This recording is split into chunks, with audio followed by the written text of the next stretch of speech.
વડોદરા નજીક આવેલ મિત્રધામ પોર ખાતે બળિયાદેવ મંદિરની પાછળના વિસ્તારમાં જાળીમાં ફસાયેલા અંદાજે 8 ફૂટ લાંબા મગરનું ફોરેસ્ટ વિભાગની મદદથી સફળ રેસ્ક્યુ કરવામાં આવ્યું હતું. ભારે જહેમત બાદ મગરને સુરક્ષિત રીતે બહાર કાઢી તેના કુદરતી રહેણાંક એવી ઢાઢર નદીમાં મુક્ત કરવામાં આવ્યો હતો. મળતી માહિતી મુજબ બળિયાદેવ મંદિરની પાછળના ભાગે હજુ પણ ઢાઢર નદીનું પાણી ભરાયેલું હોવાથી આ વિસ્તારમાં મગર સહિતના જળચર પ્રાણીઓ આવી ચડવાના બનાવો બનતા રહે છે. ગઈ રાત્રે એક મગર મંદિરના પાછળના ભાગે આવી જાળીમાં ફસાઈ ગયો હતો. મગર જાળીમાં ફસાઈ જતા સ્થાનિક ગ્રામજનોએ તાત્કાલિક ફોરેસ્ટ વિભાગને જાણ કરી હતી. જાણના આધારે રેસ્ક્યુઅર જિગ્નેશભાઈ પોતાની ટીમ સાથે સ્થળ પર દોડી આવ્યા હતા. લાંબી જહેમત અને સાવચેતીપૂર્વક કામગીરી બાદ મગરને જાળીમાંથી બહાર કાઢવામાં આવ્યો હતો. રેસ્ક્યુ દરમિયાન મગરને કોઈપણ પ્રકારની ઈજા ન થાય તેનું ખાસ ધ્યાન રાખવામાં આવ્યું હતું.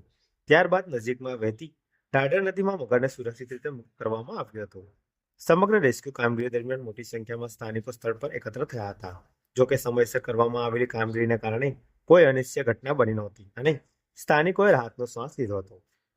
આજ રોજ અમારા હેલ્પલાઇન નંબર પર વન્યજીવ સુરક્ષા કેન્દ્રમાં સંદીપસિંહ જે સેવ વાઇલ્ડ લાઈફ ટ્રસ્ટ સંસ્થા ચલાવે છે એમનો કોલ આવ્યો હતો કે પોર રંગ અવધૂત મહારાજની કુટીર છે ત્યાં આગળ એક મોટો મગર આવી ગયો છે અને એને રેસ્ક્યુ કરવાનો છે.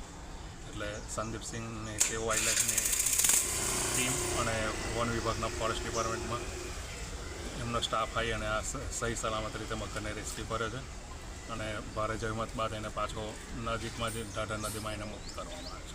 આપનો પરિચય? હું નીતિન પટેલ, વન્યજીવ સુરક્ષા કેન્દ્ર, વડોદરા.